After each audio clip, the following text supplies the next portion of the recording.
देखो यहाँ पर ये आवर्त सारणी में देखेंगे तो ये एस ब्लॉक एलिमेंट, इसको क्या बोलेंगे, एस ब्लॉक, क्योंकि इसमें क्या होता है, अंतिम इलेक्ट्रॉन किस में भरे जाते हैं, एस में भरे जाते हैं, इसलिए इसका नाम क्या है, एस ब्लॉक है।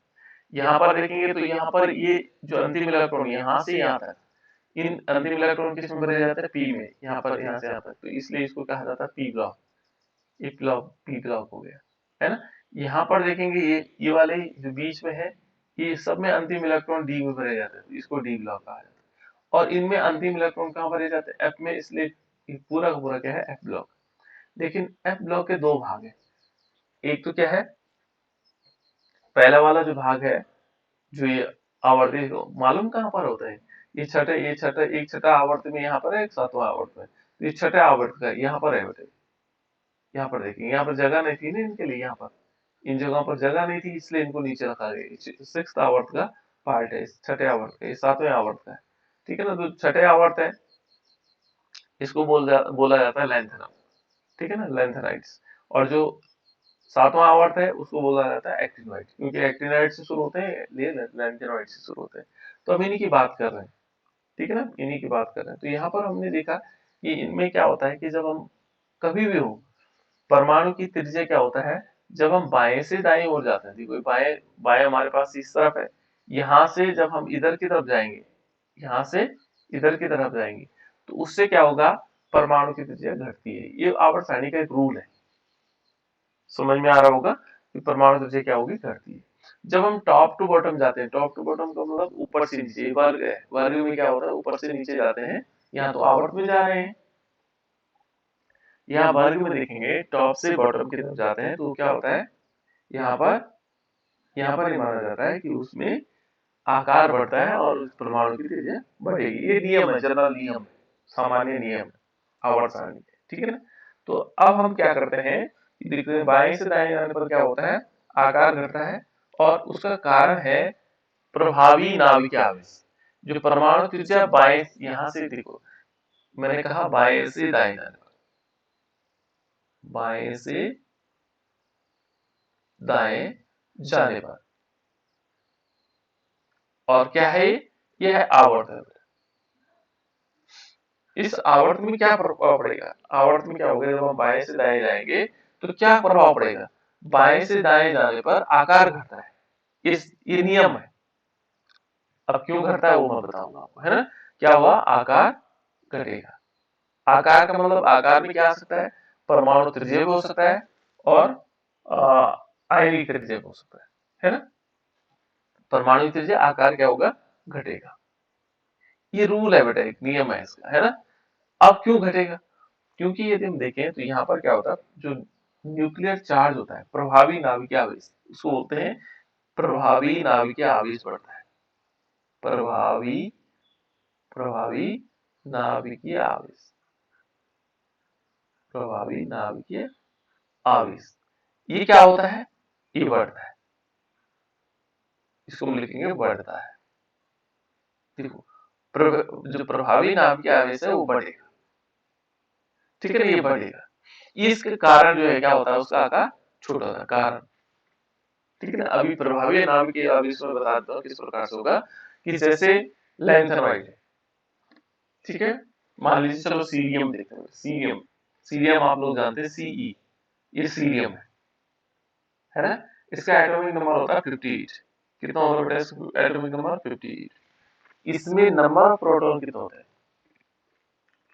प्रोटॉनों की संख्या कितनी होती है, कोई बता सकता है। हमारे पास दे रखा है 58 परमाणु क्रमांक दे रखा है, हमें इसमें प्रोटॉनों की संख्या देखनी है और इलेक्ट्रॉनों की संख्या देखनी है, कोई बता सकता है बच्चा, कितने प्रोटॉन होंगे और कितने इलेक्ट्रॉन। बहुत सामान्य चीजें हैं, कोई बता सकता है, प्रोटॉन कितने होंगे और इलेक्ट्रॉन कितने होंगे, याद रखना बेटा। जितना परमाणु क्रमांक है ये याद नोट करो, है ना। जितना उसका परमाणु क्रमांक होता है उतने उसमें प्रोटॉन होते हैं। 58 इसमें प्रोटॉन है और 58 क्या है इसमें इलेक्ट्रॉन। क्या बताया मैंने अभी, कि जितने उसका परमाणु क्रमांक है उतने नंबर ऑफ प्रोटॉन उसमें उतने होते हैं और नंबर ऑफ इलेक्ट्रॉन्स भी उसमें पूरे उतने होते हैं। ठीक है ना। यदि उसका परमाणु क्रमांक 58 है तो उसमें नंबर ऑफ प्रोटॉन 58 है और नंबर ऑफ इलेक्ट्रॉन 58 है। ठीक है। देखो अब दूसरा हम चलते हैं और आगे, इससे आगे 58 के बाद आता है हमारे पास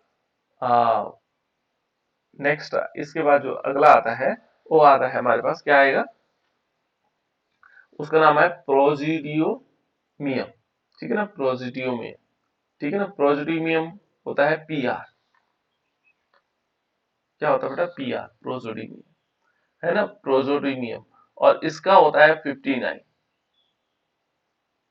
इसमें प्रोटॉन कितने होंगे तो इलेक्ट्रॉन कितने होंगे,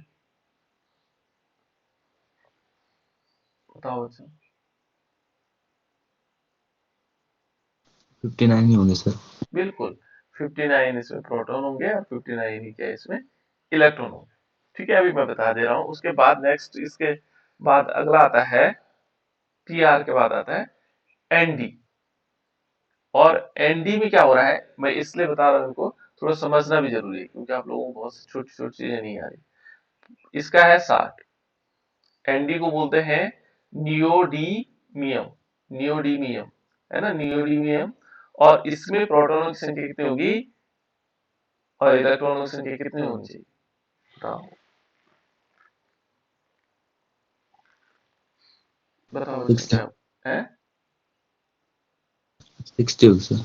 बिल्कुल 60 है ना, 60 ऐसे ही हम आगे चले जाएंगे, 61 62 63 64 65 है और 71 तक, क्योंकि 71 किसका है, ल्यूटीशियम का है, एलयू है ना। इससे पहले एटरबियम है ना। इनमें यदि परमाणु क्रमांक देखेंगे तो उनमें क्या होता चला जाएगा, प्रोटॉन प्रोटॉन भी बढ़ेंगे और इलेक्ट्रॉन भी बढ़ेंगे। अब दो चीजें हमें एक चीज और जाननी है, प्रोटॉन पे कौन सा आवेश होता है, किस प्रकार का आवेश होता है। धनावेश। बिल्कुल, ये बहुत अच्छी बात बताई। जो प्रोटॉन होता है बेटा उसमें धनावेश होता है और इलेक्ट्रॉन पे कौन सा आवेश होता है। ऋणावेश। गुड। देखो दोनों चीजें पता लगी, एक धनावेश है और एक ऋणावेश है, दोनों आवेश हमें पता लग गया। ये आवेश क्या करते हैं एक दूसरे को, प्रतिकर्षित या आकर्षित। माइनस प्लस पर आकर्षित करेंगे। बिल्कुल, जब दोनों विपरीत आवेश होते हैं बेटे, एक प्लस होगा और एक माइनस होगा, तो उनमें क्या होता है, आकर्षण होता है। क्या होता है इन दोनों में, आकर्षण। देखो ये क्या होगा इनमें, आकर्षण। देखो ये विपरीत आवेश है। जब समान आवेश होंगे, जैसे धनावेश होगा और दूसरा भी धनावेश होगा, तो प्रतिकर्षण होगा। क्या होगा, प्रतिकर्षण। ठीक है ना, यहाँ पर क्या होगा, प्रतिकर्षण। माना ऋणावेश ऋणावेश होगा तब भी क्या होगा, तब भी प्रतिकर्षण होगा। ये ध्यान रखना, विपरीत आवेशों में क्या होता है, आकर्षण होता है और समान आवेशों में क्या होता है, प्रतिकर्षण होता है। तो इन दोनों में क्या है, देखो अब यहाँ पर समझते हैं। यहाँ क्या हुआ कि जो हमारे पास नाभिक है, प्रोटॉन कहाँ रहते हैं, नाभिक में। प्रोटॉन कहाँ रहते हैं, नाभिक में। ये जो 58 प्लस चार्ज है कहाँ रहते हैं, ये नाभिक में। इसके बाहर इलेक्ट्रॉन घूम रहे हैं ऐसे, ये कक्षा। इनमें क्या रहते हैं, इलेक्ट्रॉन रहते हैं और इनमें 58 इलेक्ट्रॉन है, 58 प्रोटॉन है, 58 इलेक्ट्रॉन है। तो इनमें क्या होगा, आकर्षण होगा, ये खींचेंगे, ये प्रोटॉन इलेक्ट्रॉन को अपनी ओर खींचेंगे, लेकिन ये कम खींचेंगे क्योंकि यहाँ पर 58 प्रोटॉन है, 58 इलेक्ट्रॉन है। उससे ज्यादा कौन खींचेगा, देखो 59 और 59 वाले क्या होगा, ये ज्यादा खींच लेगा। और ज्यादा खींचेगा तो इसकी तुलना में ये थोड़ा सा क्या होगा, छोटा होगा, क्योंकि उन्होंने और खींच लिया इसको, तो खींचेंगे तो ये ताकत ज्यादा लगेगी, तो ये थोड़ा सा और कॉन्ट्रैक्ट हो गया, अंदर की तरफ झुकाव आ गया इसका। ये है बेटा नाभिकीय प्रभाव, नाभिकीय प्रभावी नाभिकीय आवेश जो मैंने शब्द कहा, ये प्रभावी नाभिकीय आवेश है, जिसके कारण धीरे धीरे क्या होते चले जाएंगे, इनका आकार छोटा होता चला जा रहा है। तो फिर इनका आकार क्या होगा, छोटा होगा, ये छोटा होता चला जाएगा। तो ये क्या है, प्रभावी नाभिकीय आवेश। अब वो ये समय बढ़ रहा है, देखो यहाँ प्रोटॉनों की संख्या बढ़ रही, इलेक्ट्रॉनों की संख्या बढ़ रही है, ऐसे धीरे धीरे और यहाँ तक बढ़ रही है। देखो 71 और इलेक्ट्रॉन भी कितने, 71, यहाँ तक बढ़ी। और जैसे जब बढ़ेगा उसका आकार छोटा होता चला जाएगा और उसका कारण क्या है, प्रभावी नाभिकीय आवेश। क्लियर। इसको क्या बोलेंगे, प्रभावी नाभिकीय आवेश के कारण। ठीक है ना, डी ब्लॉक में भी हम ऐसे ही देख चुके हैं। ठीक है ना, तो इनमें क्या होना चाहिए, तत्वों का आकार आवर्त सारणी में बाएं से दाएं जाने पर लगभग समान होता है, पर लेकिन नाभिकीय आवेश के कारण क्या होगा, उनमें इलेक्ट्रॉन क्या हो जाते हैं, छोटे हो जाते हैं। ठीक है ना, और ये कहता है कि जो परिरक्षण प्रभाव है वृद्धि होने से संतुलित हो जाता है। ठीक है ना, और इनमें क्या होता है कि लेंथेनाइट जो तत्व होते हैं, लेंथेनाइट तत्व, ठीक है ना, लेंथेनाइट तत्वों में यदि हम देखेंगे तो आकार क्या हो रहा है, छोटा होता चला जा रहा है जब हम बाएं से दाएं जाते हैं। ठीक है ना,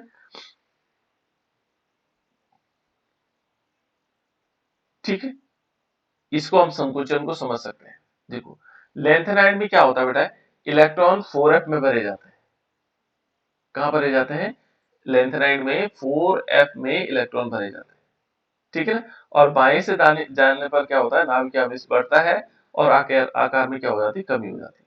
ठीक है ना, जो 4f है, इलेक्ट्रॉन क्या होंगे इसमें, इलेक्ट्रॉन का प्रभाव, जो परिरक्षण प्रभाव है ना, स्क्रीनिंग इफेक्ट है, आवरण प्रभाव, परिरक्षण प्रभाव। ठीक है ना, डी कक्षकों में स्थित जो इलेक्ट्रॉन है उनकी अपेक्षा बहुत कम होता है। ठीक है ना, जैसे यदि हम देखेंगे तो यहाँ पर अब इलेक्ट्रॉन भरते चले जा रहे हैं, इनमें कॉन्ट्रैक्शन हो रहा है, लेकिन इलेक्ट्रॉन, अब दो चीजें हैं देखो, एक तो 6s है ना, यहाँ है 5d और 4f। अब देखो यहाँ पर क्या होना चाहिए था कि जब इलेक्ट्रॉन यहाँ भरे जा रहे हैं, देखो धीरे धीरे यहाँ पर इलेक्ट्रॉन भरे जा रहे हैं, देखो यहाँ भरे जा रहे हैं, इसमें 6s2 में है, इसमें 0 से 1 है, लेकिन अब इलेक्ट्रॉन यहाँ भरे जा रहे हैं, तो इन इलेक्ट्रॉनों ने इसको बाहर की तरफ धक्का देना है, लेकिन वह इतना धक्का नहीं दे पाता है।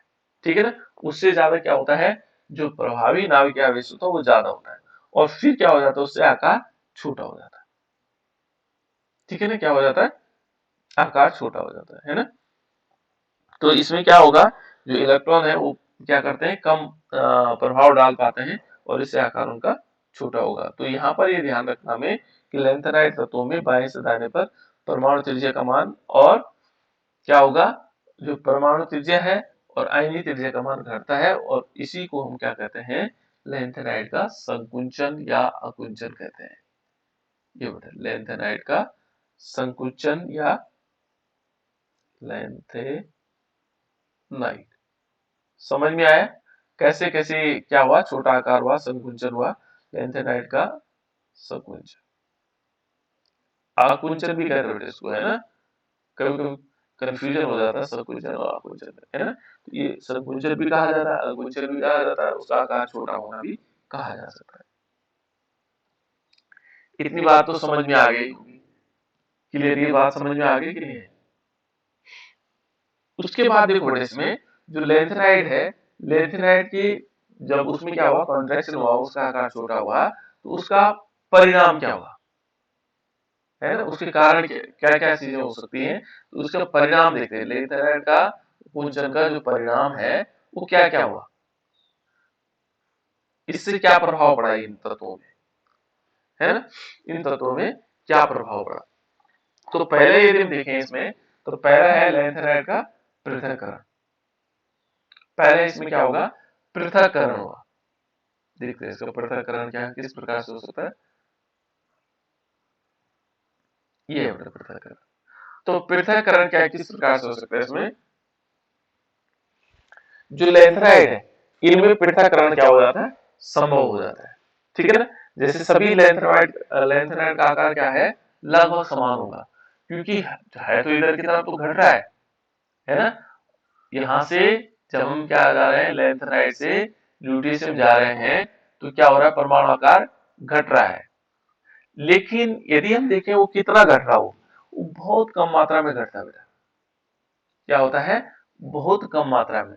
यदि हम देखेंगे तो इसका आकार मान लीजिए इतना बड़ा है, ठीक है ना, तो लेंथेनम का आकार थोड़ा सा छोटा है, देखो ऐसे। तो हमें क्या लगता है, लगभग लगभग समान घटता तो है, लेकिन इतना ज्यादा नहीं घटता है कि जिससे उसमें अंतर दिखाई दे। ठीक है ना। तो हमें क्या लगता है बहुत कम अंतर होता है, हम कहते हैं ये लगभग लगभग क्या है, घट तो रहा है, लेकिन हम कह सकते हैं लगभग लगभग समान है। ठीक है ना, कैसे है, लगभग समान, इनका आकार क्या है, समान। ठीक है ना। जबकि जो अकुंचन है, अंकुचन के कारण क्या हुआ, इनके आकार थोड़ा सा घटे। ठीक, जब उनका आकार घट गया लेंथेनाइड अकुंचन के कारण इनके जो गुण है, थोड़ा सा आयनिक आकार हुआ, संकुलन बनाने की सामर्थ्य होगी, इनमें थोड़ा सा अंतर आ जाता है। ठीक है ना। जो कॉम्प्लेक्स बनाने के, एक तो आयनिक आकार हो गया, हम तो देख रहे हैं कि समान है, लेकिन इनमें क्या होगा, एक तो आयनिक आकार हो गया, और जो संकुल बनेगा, कॉम्प्लेक्स कंपाउंड बनेगा, जैसे मैंने एक एग्जांपल के तौर पर आप लोगों को बताया था, K4FeCnC की होल सिक्स, एक एग्जांपल बताया था आपको, है ना, क्लासरूम में बताया था। तो इस एग्जांपल में देखेंगे बेटा, एक कॉम्प्लेक्स कंपाउंड है, इसको क्या बोलते हैं, कॉम्प्लेक्स कंपाउंड। इनको बनाने की सामर्थ्य में थोड़ा सा अंतर होता है ना, अंतर आता है। तो इस अंतर क्या होगा, वो अलग अलग होंगे। तो इससे हम पता लगा सकते हैं कि इनमें ये अलग अलग हो सकते हैं, थोड़ा पृथक्करण आ सकता है इसमें, है ना, जिसके कारण उनके आयन विनिमय या रेजिन के द्वारा पृथक किया जा सकता है। इनको हम अलग अलग कर सकते हैं उनके आकार के कारण, थोड़ा छोटा आकार के कारण।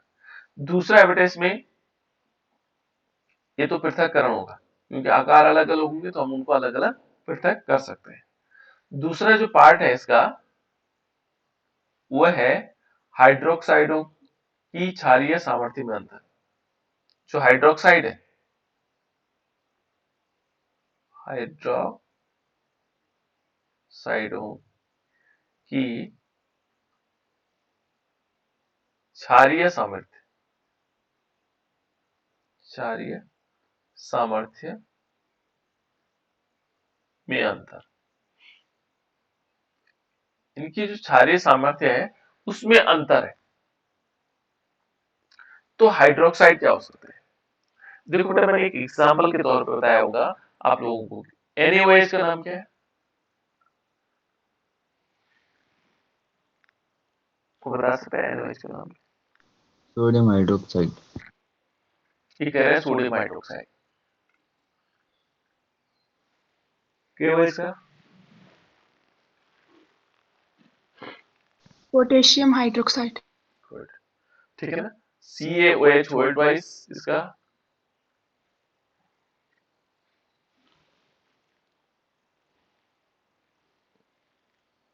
CaOH की वर्ल्ड वाइज है। Calcium hydroxide. बिल्कुल। देखो बेटा, ये आप लोग जनरली देख रहे होंगे, ये एक शब्द यूज कर रहे हैं हाइड्रोक्साइड। तो यहाँ देखो, ये सोडियम था, इसको तो हम जानते हैं, Na को बोलते हैं सोडियम, और ये इसको पढ़ दिया हाइड्रोक्साइड, सोडियम हाइड्रोक्साइड। ये K को बोलते हैं पोटेशियम, पोटेशियम, और ये OH हो गया हाइड्रोक्साइड। ठीक है ना। यहाँ देखो कैल्शियम है, कैल्शियम को हमने कैल्शियम पढ़ा, और OH को क्या पढ़ा, हाइड्रोक्साइड। तो ये हाइड्रोक्साइड होते हैं। ऐसे ही हमारे पास किसके हाइड्रोक्साइड है, लैंथेनाइड के हाइड्रोक्साइड है। यदि हम देखें तो लैंथेनाइड के हाइड्रोक्साइड किस प्रकार से हो सकते हैं, तो देखो, पहला जो हमारे पास LaOH की वोल्ट वाइज है, अब इसका नाम क्या होगा, लैंथेनम हाइड्रोक्साइड। बिल्कुल सिंपल। और इसके बीच और भी हाइड्रोक्साइड हो सकते हैं, जैसे हम लिख सकते हैं, सॉरी, टू लिखा मैंने, थ्री का बेटा इसकी वजह से, है ना, क्योंकि थर्ड ग्रुप का तत्व है। तो Ce और OH की होल थ्राइस, क्या नाम होगा, बहुत सिंपल। जहां पर भी आपको अब थ्राइस हो, ट्वाइस हो, उससे कोई ज्यादा लेना देना हमें नहीं है, तीन हो, चार हो, है ना, उससे कोई फर्क नहीं पड़ता इनमें। इनमें क्या करना है, इसको OH को हम हाइड्रोक्साइड ही पढ़ेंगे।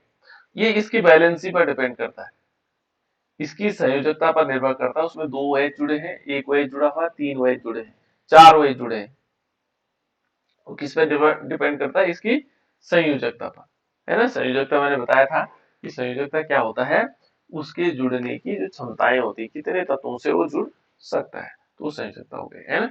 इस संयोजकता के आधार पर हो सकता है।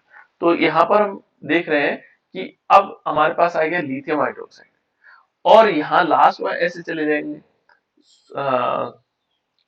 सीरियम हाइड्रोक्साइड हो गया, प्रोसोडियम हाइड्रोक्साइड हो गया, नियोडिमियम हाइड्रोक्साइड हो गया, प्रोमेथियम हो गया, आगे चलते रहेगा, समेरियम हो गया, ऐसे चलता रहेगा।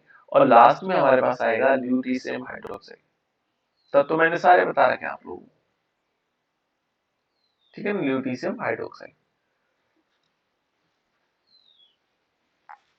अब देखेंगे, जब हम क्या करते हैं, एक तो होता है बेटा इसमें ऑक्साइड और दूसरा हाइड्रोक्साइड, इनकी जो क्षारीय सामर्थ्य है, ठीक है ना, यहां से यहां तक जाने में घटती है।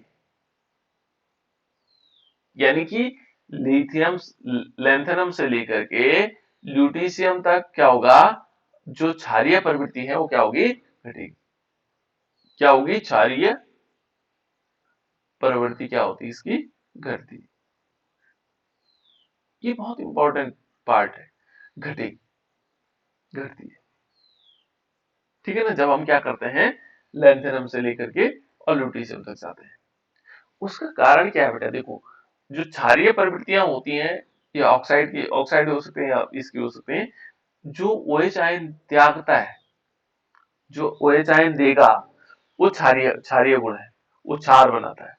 जैसे माना हमने क्या लिया, एक पानी दिया और इसमें क्या हुआ, हमने NaOH डाला, इसने पता क्या किया, ये OH आयन अलग छोड़ दिए, ये OH आयन छोड़ दिए, इसके कारण क्या हो गया, क्षार हो गया। तो ऐसे ही जो लेंथेनम हाइड्रोक्साइड है, LaOH की होल थ्राइस है, ये OH आयन को छोड़ने की जो प्रवृत्ति है वो धीरे धीरे घटेगी, इधर ज्यादा होती है लेकिन यहाँ तक आते होते वो घट जाएगी। ये नहीं छोड़ेगा जल्दी से, ये जल्दी से छोड़ देगा OH आयन, ये नहीं छोड़ता क्योंकि इसका आकार छोटा है, ये पकड़ के रखता है ज्यादा टाइट, है ना, तो ये कम क्षारीय है। और ये क्या है, अधिक क्षारीय, क्षारीय तो है लेकिन कम छोड़ता है, बहुत देर में छोड़ता है OH आयन, इसलिए क्या हो जाता है, ये कम क्षारीय है, कम मात्रा में OH आयन को छोड़ेगा, है ना, और ये अधिक मात्रा में तुलना करने में, ठीक है ना, तो क्षारीय प्रवृत्ति क्या होती है, धीरे धीरे कम घटती है, ठीक है, इन दोनों की। चलो, तो ये तो आप समझ गए होंगे, लैंथेनाइट से लेकर के और ल्यूटीशियम तक। ये क्या पढ़ रहे हैं बेटा, हम 4F सीरीज पढ़ रहे हैं, या इसको हम बोल सकते हैं लैंथेनाइट सीरीज पढ़ रहे हैं, या हम कह सकते हैं 6 आवर्त के तत्व पढ़ सकते हैं, है ना, ये लैंथेनाइट है। बहुत इंपॉर्टेंट पार्ट है। देखो, एक एक चीजों को हमें समझना होगा, धीरे धीरे आप लोग देखेंगे तो सब में लगभग लगभग ऐसी प्रवृत्तियां, थोड़ी थोड़ी अंतर है उन प्रवृत्तियों में, और ऐसा दिखाई देता है, ठीक है ना। आप देखो बेटा, समान वर्ग,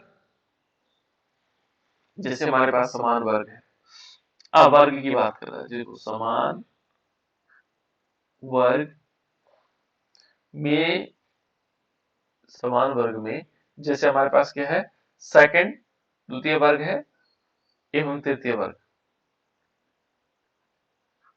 ठीक है ना। तृतीय वर्ग में जो संक्रमण श्रृंखला है, संक्रमण तत्व तो आप लोग जानते हैं, संक्रमण तत्व तो किसे कहते हैं बेटा, सर जिसके डी ब्लॉक ठीक ठीक बोल दो। अर्धपूरित होता है सर। हाँ, आधा पूरे होते हैं ना, आधा पूरे होते हैं, जिनमें डी ब्लॉक आधा भरे हुए होते हैं, वो क्या कहलाते हैं, संक्रमण तत्व, ठीक है ना। ध्यान रखना, दो अवस्थाएं होती है संक्रमण की, है ना, परमाणुक अवस्था में और आयनिक अवस्था में, ठीक है ना, उन दोनों में क्या होना चाहिए, उसको उसको अपूर्ण होना चाहिए, ऐसा नहीं कि एक जगह पूर्ण होगा, है ना। तो जैसे हम इनमें देखें बेटा, तो इनकी सीरीज के लिए क्या कहता है, ये डी ब्लॉक से थोड़ा सा रिलेटेड है, कि जैसे मान लीजिए हमारे पास पहली वाली लाइन क्या थी, जो थर्ड, जो हमारे पास डी ब्लॉक की पहली सीरीज थी वो क्या थी, स्कैंडियम, टाइटेनियम, वैनेडियम, इस टाइप से होता था। इसी की जो सीरीज है वो है एट्रबियम, जर्कोनियम, न्यूबियम, मैं एक ग्रुप ले रहा हूँ, है ना। और इसी का जो तीसरी सीरीज थी, तीसरी सीरीज थी, ये थी लैंथेनम, देखो यहाँ लैंथेनम आ गया, हफेनियम आ गया, देन आ गया टाइटेनियम। देखो बेटे, लैंथेनम यहाँ भी है, देखो ये फर्स्ट सीरीज हमारे पास, जो फर्स्ट सीरीज हमने पढ़ी पढ़ी थी फर्स्ट सीरीज, है ना, ये सेकंड सीरीज है, ये थर्ड सीरीज है। थर्ड सीरीज में देखो यहाँ लैंथेनम आ गया, इस ये इंपॉर्टेंट है। यदि हम संक्रमण तत्व में देखेंगे तो संक्रमण तत्व में यहाँ पर लेंथेनम और हफेनियम है, इनके बीच है सारे लेंथेनाइड्स। यहाँ जगह नहीं थी, इसलिए इसको क्या कर दिया गया, नीचे अलग से बनाया गया। नीचे क्या कर दिया गया, इसको अलग से बनाया गया, ऐसे दो रो अलग है जी। यहाँ पर इतनी जगह नहीं थी, तो मेंडलीफ ने क्या किया, मेंडलीफ या नहीं जो आधुनिक आवर्त मोज़ले थे, उन्होंने क्या किया, मेंडलीफ की आवर्त सारणी की बात नहीं कर रहे हम कर रहे हैं मोज़ले की आवर्त सारणी की बात। तो यहाँ पर देखो, यहाँ पर क्या हुआ, ये दोनों के दोनों, यहाँ इन दोनों के बीच में इकहत्तर तो नहीं आ सकते थे। देखो यदि हम देखेंगे ग्रुप नंबर हमारे पास, ग्रुप नंबर थर्ड था, ये फोर्थ है, ये फिफ्थ है, ये ग्रुप है, ये थर्ड है, ये फोर्थ है, फिफ्थ है। इससे पहले फर्स्ट और सेकंड चले गए, पहले और दूसरे किसमें, एस ब्लॉक एलिमेंट। मैंने अभी पहले बताया था आपको पीरियोडिक टेबल, यदि हम देखें तो ये बताई थी मैंने आपको पीरियोडिक टेबल। ये देखो यहाँ पर ये पहला आवर्त वर्ग है, ये दूसरा वर्ग है, ये तीसरा वर्ग है बेटो, देखो यहाँ तीसरा वर्ग, ये चौथा है, ऐसे करके पांचवा, छठा, सातवां, आठवां, ठीक है ना। इस प्रकार टोटल 18 वर्ग है इसमें, ठीक है ना, यहाँ से यहाँ तक। तो मैं इसकी बात कर रहा था आपसे। देखो अब यहाँ पर क्या है, देखो इसमें यहाँ पर जगह नहीं थी, देखो यहाँ पर ये जगह नहीं थी, यहाँ पर आया लेंथनम, यहाँ आएगा हफेनियम, इसके बीच जगह नहीं थी, इसलिए इसको क्या किया गया, यहाँ पर रखा गया। तो ये छठे आवर्त का है, किसका है, छठे आवर्त का। तो यहाँ पर कितने हैं, 71 तत्व है, 71। कौन से आवर्त में है, यदि देखोगे तो आवर्त छठा है। कौन सा बेटा, छठा आवर्त है, ठीक है ना, छठे आवर्त की बात कर रहे हैं। तो यहाँ पर देखो ये डी ब्लॉक एलिमेंट था, और डी ब्लॉक में हम यहाँ पर देख रहे हैं, ठीक है ना। यहाँ पर क्या कर रहे हैं, यहाँ पर देख रहे हैं, इनकी परमाणु के आकार में क्या होगी, समानता होगी। थोड़ा सा कॉन्ट्रेक्शन होता है और वो नगण्य के बराबर माना जाता है, ठीक है ना। तो यहाँ हमने ये देख लिया। इसमें यदि हम देखें तो यहाँ पर क्या होगा, इनके आकार दिए हुए हैं। इसका आकार दे रखा है, ये है 144 pm। आपको याद नहीं रखना, इतना ज्यादा याद रखने की जरूरत है। इसका आकार है 132 pm। pm का मतलब होता है बेटे पिकोमीटर, है ना। यहाँ पर देखो 122 pm। देखो इनका आकार है 144 है, 132 है, 122 है, थोड़ा घटता हुआ दिखाई दे रहा है ना। यहाँ किसमें, स्कैंडियम, टाइटेनियम और वैनेडियम, ये जो डी ब्लॉक एलिमेंट। उसके बाद एटरबियम, जर्कोनियम और न्यूबियम है। यहाँ पर देखोगे इनका आकार क्या है, देखो ये 180 पीएम है, ये 160 है पीएम है, और ये है हमारे पास 146 पीएम, 146 पीएम पिकोमीटर। यहाँ भी घट रहा है, यहाँ भी घट रहा है, थोड़ा थोड़ा कम कम। यहाँ देखो हमारा तो उद्देश्य लेंथनम था, क्योंकि हम क्या पढ़ रहे हैं, लेंथनम पढ़ रहे हैं, है ना। लेंथनम में देखो, लेंथनम का जो आकार है वो है 187 पिकोमीटर, है ना। उसके बाद देखो हफेनियम का जो आकार है वो है 159 पिकोमीटर, और इसका जो आकार है 146 पिकोमीटर। देखो आकार तो घटा है, आकार क्या हुआ, घटा। लेकिन इनके बीच यदि देखेंगे तो इनके बीच 71 तत्व है, कितने, 71 तत्व है, सॉरी 14, मैं 71 कह रहा हूँ, 71 तो एटॉमिक नंबर है बेटा, सॉरी है, यहाँ पे थोड़ा डिलीट समझे उसको। यहाँ पर 14 तत्व है बेटा, इनके बीच कितने तत्व है, 14 तत्व है। यानी कि इस 58 से लेकर के 71 तक परमाणु क्रमांक वाले यहाँ पर है।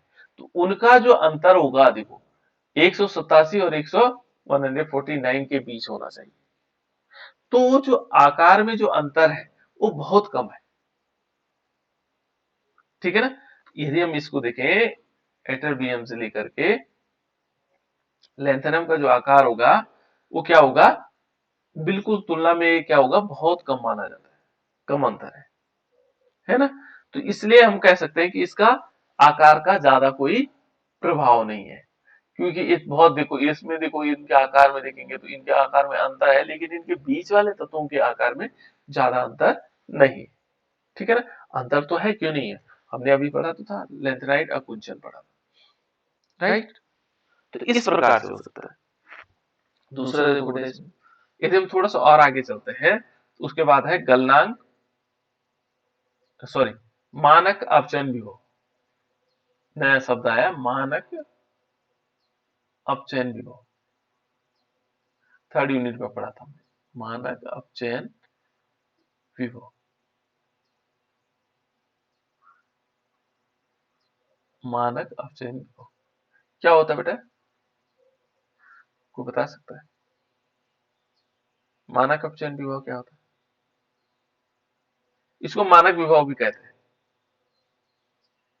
ठीक है ना। और अपचयन विभव है, अपचयन विभव को मानक विभव कहा जाता है। ये हमने उस ये लाइन हमने पढ़ी थी वहां पे, है ना। जो मानक अपचयन विभव है उसको हम क्या कहते हैं, मानक विभव भी कह सकते हैं। ऑक्सीकरण विभव को नहीं कहा जाता है, मानक अपचयन विभव, है ना। तो यहाँ पर जो लैंथेनाइड का जो संकुंचन है, इसके कारण जो अपचयन प्रक्रिया है मानक अपचयन विभव में थोड़ी सी क्या होगा, किंतु लगातार वृद्धि होती है, कम मात्रा में होगी लेकिन वृद्धि होगी। जब हम इधर से इधर जाएंगे, कहां से, सीरियम से लेकर, मैं सीरियम ले रहा हूं, है ना, सीरियम से ल्यूटीशियम तक जाएंगे, क्योंकि लैंथनम तो यहाँ का है ना, है तो इसी से शुरू होता है, इसलिए हमने इसको यूज किया हुआ है यहाँ, ठीक है ना। तो सीरियम से लेकर के और ल्यूटीशियम तक जब जाएंगे तो ऐसे में क्या होगा, मानक अपचयन विभव में थोड़ा सा वृद्धि होती, क्या होती है, मानक अपचयन विभव में वृद्धि होती, यहाँ पर हम लिख लेंगे वृद्धि। और कितनी होती, थोड़ी वृद्धि होती, ज्यादा नहीं होगी, थोड़ी वृद्धि, है ना। क्या होगा, मानक अपचयन विभव जब हम क्या करेंगे, लैंथनम से और कहा जाएंगे, ल्यूटीशियम में, तो वहां पर क्या होगा, मानक अपचयन विभव में थोड़ा वृद्धि। उसके बाद नेक्स्ट शब्द है बेटा इसमें, गलनांक क्वथनांक, ठीक है ना। जो गलनांक होता है, गलनांक जानते हैं आप लोग, कोई बता सकते हैं बेटा गलनांक? क्वथनांक जानते हो, घरेलू भाषा में जानते हो गलनांक किसे कहते हैं? बता सकते हो कोई गलनांक क्या हुआ? कोई नहीं बता सकता गलनांक क्या सर जो गाढ़ा होता है सर। है, जो गाना होगा। कोई और बताओ भाई गलनांक,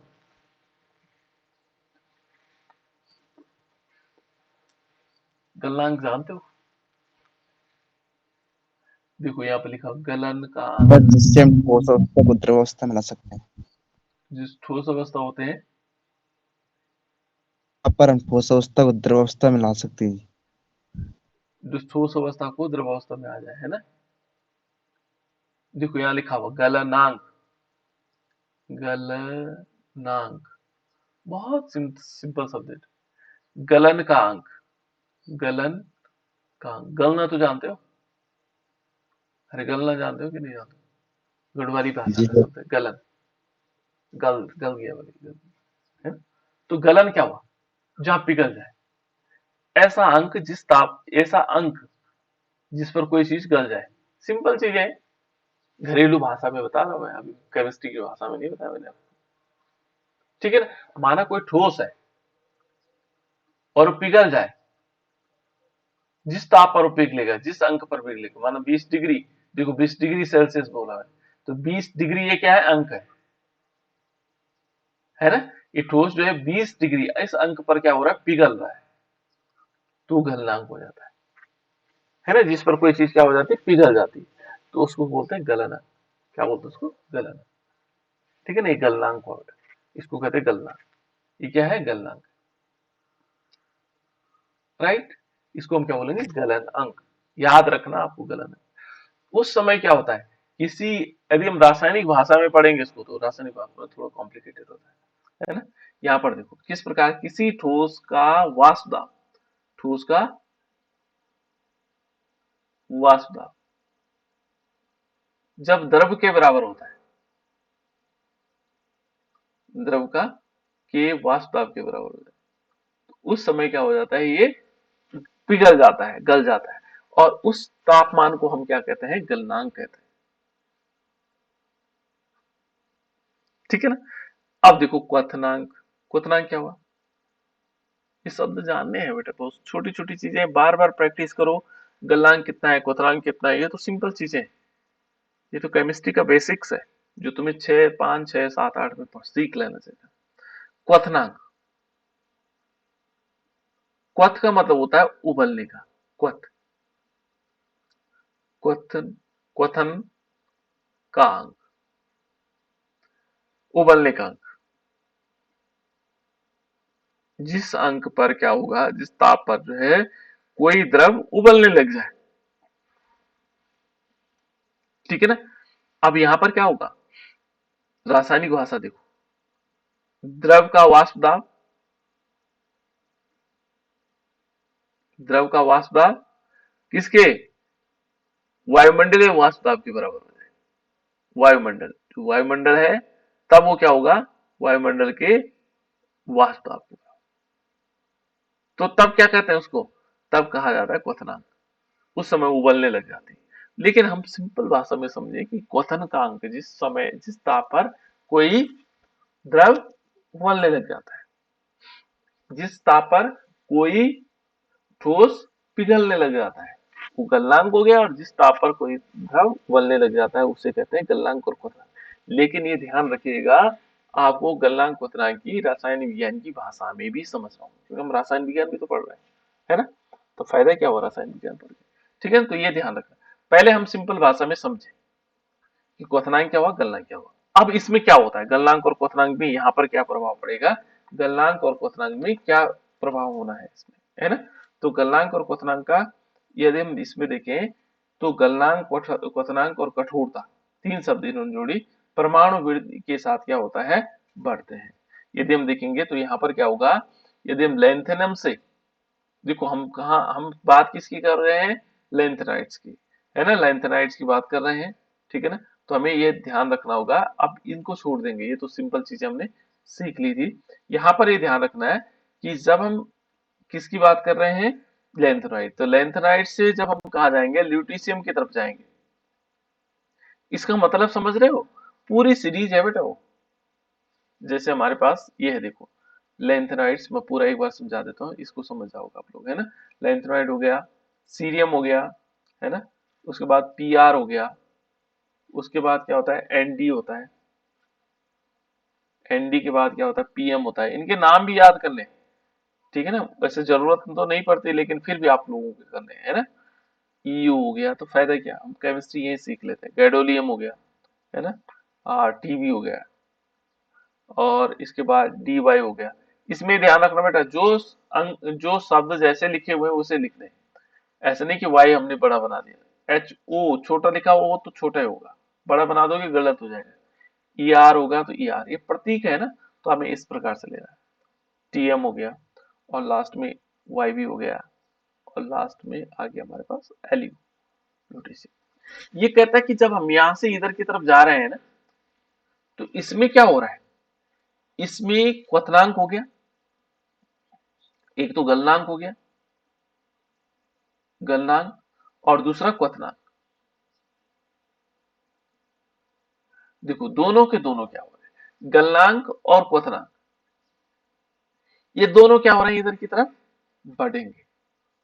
जैसे परमाणु क्रमांक बढ़ेगा वैसे बढ़ेगा। इसका गलनांक कम है, इसका थोड़ा ज्यादा है, इसका थोड़ा और ज्यादा है, इसका थोड़ा और ज्यादा है, इसका थोड़ा और ज्यादा है, ऐसे ऐसे करके यहां तक सबसे ज्यादा इसका हो जाता है। गलनांक, क्वथनांक और कठोर क्या हो रहा है, बढ़ रहा है। लेकिन एक एक्सेप्शन भी है इसमें, ठीक है ना, कि बीच में कुछ जगहों पर घटता है। ये एक्सेप्शन है, ये तो केवल आपको याद रखना भी है ना। धीरे धीरे जब हम आगे पढ़ेंगे तो हमें पता लग जाएगा कैसे कैसे घट रहा है, क्यों घट रहा है ना। तो यहाँ बीच में कहीं थोड़ा सा घटता है, लेकिन वैसे एज ए होल बढ़ता है, ठीक है ना। ये है बेटा इसका लेंथेनाइट का एक गुण है, मानक अपचयन, और दूसरा गलनांक, क्वथनांक और कठोरता, ये क्या होते हैं, बढ़ते हैं, जनरल में बढ़ते हैं, ठीक है ना। उसके बाद नेक्स्ट है बेटा इसमें अपचायक गुण। अपचायक किसे कहते हैं बेटा, अपचायक, कौन बताएगा अपचायक, अपचायक किसे कहते हैं, किसे कहते हैं बेटा अपचायक।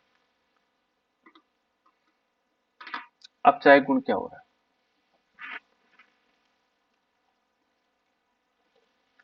हाइड्रोजन की प्लेस में हाइड्रोजन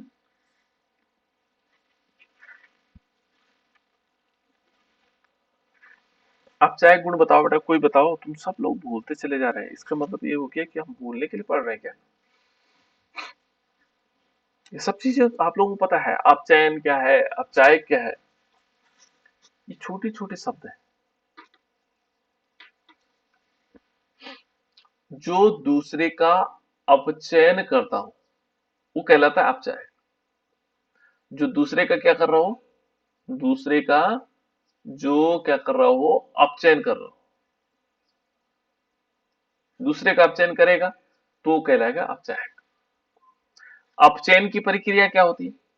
यदि हम अपचयन को देखेंगे तो अपचयन का मतलब क्या हुआ? अपचयन याद नहीं रख रहे बेटा, आप लोग गड़बड़ कर रहे हो, है ना। अपचयन का मतलब होता है हाइड्रोजन का जुड़ना, ये अपचयन है, ठीक है ना। ऑक्सीजन निकल गया, जुड़ा तो ऑक्सीजन, ऑक्सीजन का निकलना। इलेक्ट्रॉन का ग्रहण होना, इलेक्ट्रॉन यदि किसी ने ग्रहण कर दिया तो उसका अपचयन हो गया। जो दूसरे का क्या कर रहा हो, अपचयन कर रहा हो, कहलाएगा अपचायक। तो अपचायक गुण किस प्रकार से, यानी कि दूसरे का अपचयन करने में इनका क्या योगदान है, ठीक है ना।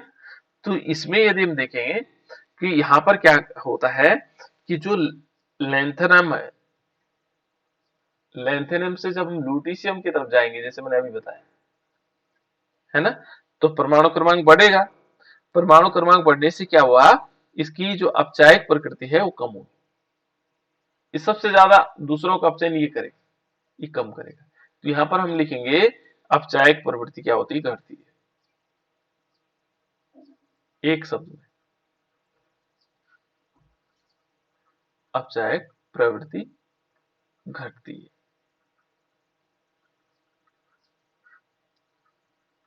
क्लियर?